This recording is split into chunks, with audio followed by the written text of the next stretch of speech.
Hi hello வணக்கம். இது உங்கள் சிவி ஜோன். எல்லாரும் எப்படி இருக்கீங்க? இப்போ பார்த்தீங்கன்னா ஒரு சூப்பரான சம்பவம் வந்திருக்கு. Open nomination. அதுவும் ஓப்பன் நாமினேஷன் பார்த்தீங்கன்னா சாதாரணமாக வெறித்தனமாக வந்துட்டு ஆப்போசிட் வந்துட்டு மோதிக்குங்கப்பா அப்படின்னு சொல்லிட்டு பிக் பாஸ் வந்து பயங்கரமான ஒரு த்ரில்லிங்கான ஒரு விஷயத்தை கொடுத்துருக்காரு. பார்க்குறதுக்கு செம்ம மாதம் இருக்குது. இந்த நிகழ்வு எப்போ நடக்கும்? ஏன்னா இந்த மாதிரி தான் இருக்கணும். இது வந்து பார்க்கும்போது எனக்கு எப்படி இருக்குன்னா, ஒரு ஓடி சீசன் 5 நினைக்கிறேன், ராஜு இந்த மாதிரி ஒரு சில பேர் வந்து அப்படி கையை பிடிச்சி அவங்க பேசாமல் அவங்கள பற்றி ஒரு சில விஷயங்கள்லாம் பேசியிருப்பார். செம்ம மாசாக இருக்கும். அந்த மாதிரி இங்கே வந்து வெளிப்படையாக open nomination direct to direct யாரை நீங்கள் நாமினேட் பண்ணமோ ஆப்போசிட் நிற்க வச்சு டைரெக்டாக பேசுங்கன்ற மாதிரி சூப்பராக இருக்குது. ஸோ இந்த வீடியோ பார்க்குற எல்லாருமே வந்துட்டு மறக்காமல் எனக்கு வந்துட்டு இந்த வீடியோக்கு ஒரு லைக் தட்டி விடுங்க. இதை ஒரு ரிக்வஸ்ட்டாக டெய்லி நீங்கள் வச்சுக்கோங்க, சரிங்களா? அப்புறம் மறக்காமல் சப்ஸ்கிரைப் பண்ணுங்கள். இப்போ பார்த்தீங்கன்னா ஓப்பன் நாமினேஷன் ஆக்டிவிட்டி ஏரியாவில் வச்சுருக்காங்க. இது வரைக்கும் பிக் பாஸ் 60 இந்த மாதிரி நடக்கலை. அந்த மாதிரி ஒரு சம்பவம் தான். ஸோ இதில் பார்த்தீங்கன்னா எல்லாமே கொஞ்சம் கிளவராக திங்க் பண்ணியிருக்காங்க. அது எனக்கு கொஞ்சம் மனசு திருப்தியாக இருக்குது. ஏன்னா எப்பயுமே பார்த்தீங்கன்னா ஆட்டு மந்தைங்க மாதிரி வந்துட்டு ஒருத்தங்க நாமினேட் பண்ணிட்டாங்கன்னா இவங்க தான் உள்ளே வந்துட்டாங்களே, அப்புறம் திரும்ப அவங்களை எதுக்கு நாமினேட் பண்ணுன்றதை கொஞ்சம் கூட யோசிக்காமல் அவங்க தான் கொஞ்சம் சேஃப் கேம் விளையாடுவாங்க. பட் இந்த வாட்டி எல்லாருமே வெறித்தனமாக பண்ணுறாங்க. ஆனால் ஒரு சில விஷயங்கள்லாம் இருக்குது, அவங்களோட வன்மத்தையும் காமிச்சிருக்காங்க. பட் தேவையில்லாது, அதான் வந்துட்டாங்களே உள்ளே, அப்போ நீங்கள் அடுத்தவங்கள நாமினேட் பண்ணலாமே. ஏன்னா இன்னும் ஒரு சில பேர்லாம் வெளியே உள்ளே வரவே இல்லை அப்படின்ற மாதிரி இருந்துச்சு. ஆனால் கிட்டத்தட்ட 12 பேர் உள்ளே வந்திருக்காங்க. ஆல்ரெடி யாரெல்லாம் ஃபுல்லாக வந்திருக்காங்கன்ற வீடியோ நான் போஸ்ட் பண்ணியிருக்கேன், போய் செக் பண்ணி பாருங்கள். செம்ம மாதம் இருக்க ரன்னக்கெல்லாம் பூமியாக இருக்கும். ஸோ இப்போ பார்த்தீங்கன்னா அந்த நாமினேஷன் ப்ராசஸ் வந்து ஆரம்பிச்சிச்சு. அதில் வந்துட்டு எல்லாருமே இப்போ வந்து சத்யா வேறு வந்துட்டு விஜய் சேதுபதி வந்து தூண்டி விட்டார். சூப்பராக பண்ணுறடா நீ, எங்கே இதை பண்ணு எங்கே அதை பண்ணுன்னு சொன்னோன்னே இவர் இப்போ நான் பெரிய கண்டஸ்டன் தானா? ஆமாம் நான் பெரிய ஆள் தான் அப்படி மாதிரி நினச்சிட்டார் பொழுது வெறித்தனமாக தாக்குறாரு. அதாவது அன்ஷிதா வந்துட்டு ரயனை நாமினேட் பண்ணுறாங்க. அதில் வந்துட்டு எந்த காரணம் காமிக்கல. அதுக்கப்புறம் சௌந்தர்யா வந்துட்டு ஆர்ஜே ஆனந்தியை சூப்பராக சொல்கிறாங்க. அதாவது நீங்கள் மண்டையை கழுவாத மாதிரி கழுவுறீங்கன்னு செம்மையாக இருந்துச்சு. சௌந்தர்யா சூப்பராக இந்த மாதிரி ப்ளே பண்ணுங்கள் சௌந்தர்யா, நீங்கள் வேறு மாதிரி வர போகிறீங்க சௌந்தர்யா, இதைத்தானே நாங்கள் எதிர்பார்க்குறோம் அப்படின்ற மாதிரி இருந்துச்சு. சூப்பராக கணிச்சிருக்காங்க. அதுக்கப்புறம் வந்துட்டு அதுவும் சொல்லும்போது ஆர்ஜே ஆனந்திக்கு சிரிப்பு வருதான். நாங்கள் பண்ணாததெல்லாம் இவங்க இப்படி தான் சொல்லுவாங்க அப்படின்னு. நீங்கள் பண்ணதை ஊரே பார்த்துச்சே அந்த மாதிரி இருந்துச்சு. அதுக்கப்புறம் பார்த்தீங்கன்னா சத்யா வந்து ரஞ்சித்தை நாமினேட் பண்ண சூப்பராக இருந்துச்சு. அண்ணா நீங்கள் பூசி மொழிகிட்டே இருக்கீங்கண்ணா டார்லிங் அப்படின்னு. பா சத்யா, அதான் விஜய் சண்டை சொல்லிட்டார்ல, இனி பாரு எங்கள் ஆட்டத்தை வெறித்தனமாக இருக்குன்ற மாதிரி சொல்லியிருக்காரு. அதுக்கப்புறம் பார்த்தீங்கன்னா தீபக் சூப்பராக சாச்சனாவை அகைன் நாமினேட் பண்ணியிருக்காரு. தீபக்கும் வர ஒரு வாரமும் நாமினேட் பண்ணுறாரு. எப்படியாவது இந்த பொண்ணை வெளியே அனுப்பிடணும்னு வெளியில் இருக்கிற மக்களும் அப்படி தான் திங்க் பண்ணுறாங்க. ஆனால் வந்துட்டு நடக்க மாட்டுது.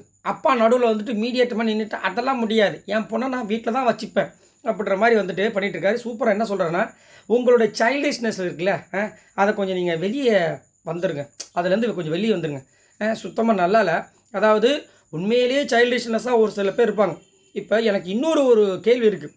இப்போ இந்த பொண்ணு வந்து சின்ன பொண்ணு மாதிரி ஒரு சில விஷயங்கள் பண்ணுறாங்க. நம்ம பார்க்குறதுக்கு அந்த தோற்றமும் அந்த மாதிரி தான் இருக்குது. அந்த பொண்ணு பண்ணுறதும் அப்படி தான் இருக்குது. கிட்டத்தட்ட 20 வயசுக்கு மேலே ஆகிப்போச்சு. இப்போ போன சீசனில் ஒரு சில பேர் வந்தாங்க. நம்ம இந்த டான்ஸர் பொண்ணு சூப்பர் பேர் அந்த பொண்ணு, இப்போ அந்த பொண்ணு, அதுக்கப்புறம் இந்த குயின்சி, அதுக்கப்புறம் இன்னும் ஒரு சில பேர்லாம் இந்த தனலக்ஷ்மி, இவங்கெல்லாம் அந்த வயசில் அவ்வளோதாங்க. அவங்களாம் சூப்பராக பண்ணலையா? அவங்களாம் வந்துட்டு இதை பார்த்து ஒரு காரணமாக சொல்லிகிட்டு இருந்தாங்க.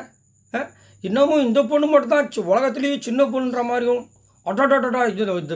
அதாவது இந்த பொண்ணுக்கு ஒரு சில பேர் வந்து சப்போர்ட் பண்ணுறாங்க. அது குழந்தை, அது சின்ன பொண்ணு. ஏன் இப்போ போன வாட்டி வந்தாங்களா மணி கூட இருப்பா அந்த பொண்ணு. ஐயோ அந்த பொண்ணு பேரை மறந்துட்டாங்களா? அந்த பொண்ணெல்லாம் இது வரைக்கும் எதுவுமே காமிக்கல. எல்லா கேமுமே சூப்பராக பண்ணும், எல்லாமே பண்ணிட்டு இருந்தேன். அந்த பொண்ணு கொஞ்சம் அப்படி இப்படி பண்ணிச்சு. ஆனால் அந்த வயசுன்ற விஷயங்கள் வரலையே. ஏன் இவங்க வந்து திரும்ப இந்த மாதிரி பண்ணுறாங்கன்னு தெரியல. அப்புறம் இந்த பொண்ணு இந்த ஜக் நம்ம இவங்க இந்த படத்தில் வந்தாங்களே, நம்ம விஜய் சார் படத்தில் லியோ படத்தில் வந்தாங்களே அந்த பொண்ணு ஜனனி, இவ்வளோ பேர் வந்துட்டு வயசை காரணம் காமிங்க இது பண்ணல. இதுக்கு முன்னாடி இந்த பொண்ணு, ஐயோ என்ன எல்லாம் இந்த பொண்ணு வந்துட்டுருக்கு. எவ்வளோ பொண்ணுங்க, தர்ஷிகாவா அந்த இதில் சீசன் 3 அவர் நினைக்கிறேன். இந்த மாதிரி இவ்வளோ பேர் இருக்காங்க. இன்னமும் இந்த பொண்ணு தான் உலகத்தில் சின்ன பொண்ணு மாதிரி அடடா முடியலன்ற மாதிரி இருக்குது. அடுத்தது பார்த்தீங்கன்னா பவித்ரா வந்துட்டு முத்து நாமினேட் பண்ணுறாங்க. என்னவா அவங்களுக்கு தோணுதுன்னா, நிறைய பிரச்சனைக்கு நீங்கள் தான் காரணம். ஏமா அவர் மேலே பிரச்சனை சொல்லி அவரே வந்து டென்ஷன் ஆகி தனியாக போயிட்டார். இன்னுமா ஒரு பிரச்சனை கிளப்புற மாதிரி இருக்குது. உண்மையிலேயே பிரச்சனை கிளப்புனது நீங்கள். நேற்று விஜய் சேதுபதி வந்து வச்சு செஞ்சார்ல, உங்களுக்கு அறியாமே நீங்கள் 5 பொம்மையை வந்து உங்களுக்கு தெரியாமலே வச்சிங்க. சரி அதெல்லாம் தெரியாமல் வச்சிங்க. அப்புறம் மஞ்சரி பொம்மை ஏன் உள்ளே வைக்கலன்னு கேட்கும்போது உங்களால் ஏதாவது பண்ண முடிஞ்சுதா? என்ன சொன்னீங்க? ஆமாம் சார், தப்பு தான் சார். தப்புன்னு எப்போ உங்களுக்கு தெரிஞ்சிச்சோ அப்போ அது எல்லாமே பிளான் தானே. தவறு, அதாவது தெரியாமல் செய்வது தவறு, தெரிஞ்சு செய்வது தப்பு. தப்புலேயே 2 விதம் இருக்குது. நீங்கள் தப்பு பண்ணிட்டீங்க. அப்போ என்ன பண்ணணும்? ஒத்துக்குங்க. இது என்னோட ஸ்ட்ராட்டஜின்னு ஒத்துக்குங்க. அங்கே நீங்கள் வேணும்னு தான் பண்ணியிருக்கீங்க. மஞ்சரி பொம்மை உள்ளே போகக்கூடாதுன்னு தான் பண்ணியிருக்கீங்க. அப்புறம் எதுக்கு அங்கே வந்து மஞ்சரிக்கிட்டேயும் சண்டை? நான் ரொம்ப நல்ல பொண்ணு. ஏன்? உண்மையை ஒத்துட்டு போலாமே. அவர் ஆக்சுவலாக பாராட்ட தான் வந்தேன்னாரு. அவர்கிட்ட தேவை. ஏன்னா அவர் வந்து ஒரு சில பேர் மட்டும் தான் கலாய்ப்பார். அவரே அந்த மனுஷனே வந்து கலாய்க்க வச்சிட்டாங்க இந்த அம்மா. என்னத்த சொல்ல. அதுக்கப்புறம் இந்த அருண் வந்து முத்துக்குமாரனை நாமினேட் பண்ணுறாரு.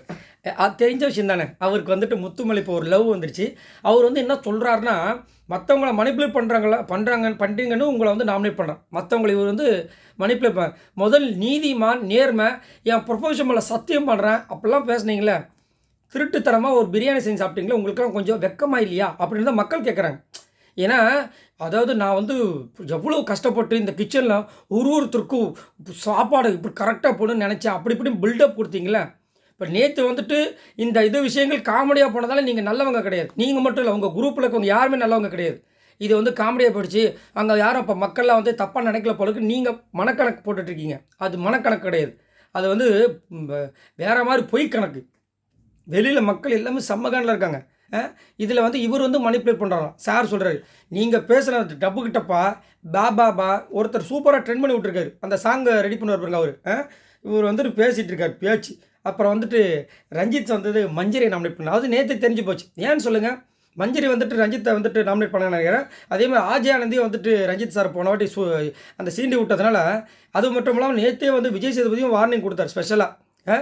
நீங்கள் எப்போ தான் பேச போகிறீங்கன்ற அளவு கொடுத்தாரு. இப்போ வந்து அவர் என்ன சொல்கிறாருன்னா, அந்த விஷயம் வந்து இவரோட மனசை பாதிச்சிருச்சான். சரி பாதிச்சிருச்சுல, அதுக்காவது ஏதாவது முதல் பண்ணுங்கள்.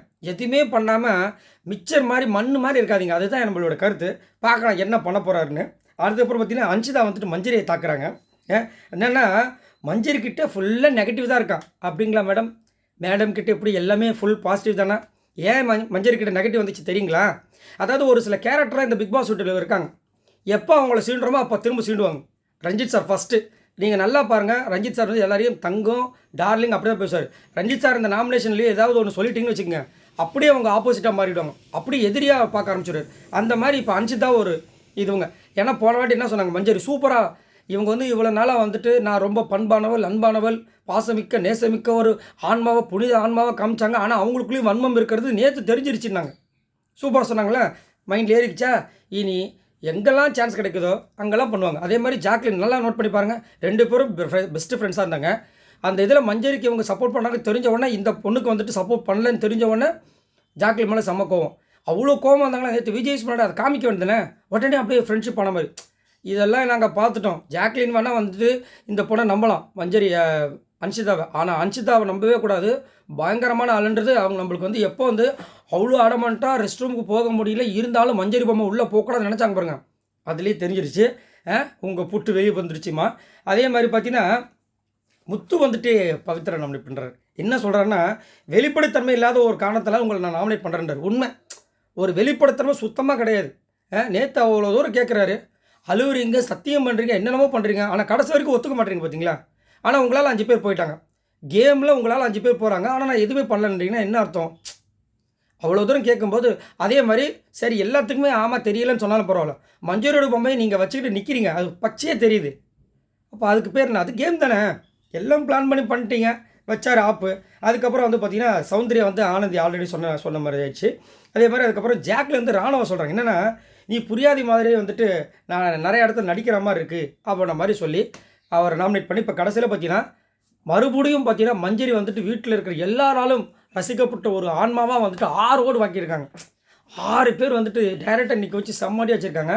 ஆக்சுவலாக நீங்கள் என்ன நினைக்கலாம், மஞ்சரி எவ்வளோ தாங்க பண்ணுவாங்க, பாவங்க அவங்க அப்படின்னு. ஆக்சுவலாக அவங்க அந்த பொண்ணு உண்மையிலே அதை விரும்புகிறாங்க.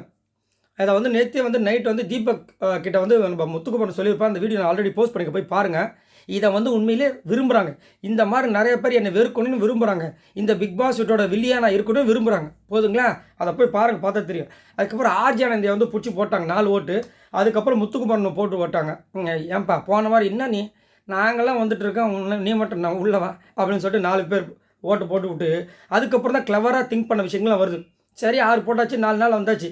இதுக்கப்புறம் நம்ம கரெக்டாக சிந்தித்து செயல்பட வேண்டும் என்று அவர்கள் நினைத்து ரயானுக்கு 3 ஓட்டு ஒன் டாப்பில், அதுக்கப்புறம் ராணாவுக்கு 3 ஓட்டு, அதுக்கப்புறம் மீதியெல்லாம் பாருங்கள் ஸ்மார்ட் பவித்ராக்கு 2 ஓட்டு உள்ளே வந்தாச்சு, சாச்சனாக்கு 2 ஓட்டு உள்ளே வந்தாச்சு, ரஞ்சித் சாருக்கு 2 ஓட்டு உள்ளே வந்தாச்சு, சத்யாவுக்கு 2 ஓட்டு உள்ளே வந்தாச்சு, சௌந்தர்யாவுக்கு 2 ஓட்டு உள்ளே வந்தாச்சு, ஜாக்லினுக்கு 2 ஓட்டு உள்ளே வந்தாச்சு, தர்ஷிகாவுக்கு 2 ஓட்டு. ஓ தர்ஷிகா வந்துட்டிங்களா, வாங்க வாங்க, உங்களை தான் ரொம்ப நாளாக எதிர்பார்த்துட்ருக்காங்க. ஏன்னா நீங்கள் வந்துட்டு அப்போ வந்தப்பயே உங்களுக்கு ஓட்டுக்கு ரொம்ப கம்மியாக இருந்துச்சு. இப்போ நீங்கள் பண்ணுற வேலைகள்லாம் பயங்கர வைரலாக இருக்கிறனால கண்டிப்பாக இந்த வாரம் அப்படின்ற மாதிரி இருக்குது. ஸோ இந்த வாரம் கண்டிப்பாக நான் தான் வெளியே போவேன், நான் தான் வெளியே போகணும்னு சொல்லிட்டு நிறைய பேர் காத்துக்கிட்டு இருக்காங்க. இதில் நான் தான் வெளியே போகிற லிஸ்ட்டில் யார் யாரெல்லாம் வெளியே போகிறாங்க தெரியல, ஆனால் சூப்பராக இருக்குது, பார்க்கலாம். ஸோ நீங்கள் உங்களோட கமெண்ட்ஸை சொல்லுங்கள், இந்த ஓப்பன் நாமினேஷனில் யார் வெளியே போகிறாங்க அப்படின்னு நீங்கள் நினைக்கிறீங்கன்றதை மறக்காமல் கமெண்ட்ஸ் பண்ணுங்கள். இந்த வீடியோவுக்கு மறக்காமல் தயவு செஞ்சு லைக் தட்டி விடுங்க. மறக்காமல் நம்மளோட சேனல் சப்ஸ்கிரைப் பண்ணுங்கள். இது மாதிரி சூடான சுவையான அப்டேட்ஸ் உங்களுக்கு காத்துட்ருக்கு. பாய் நண்பர்களே.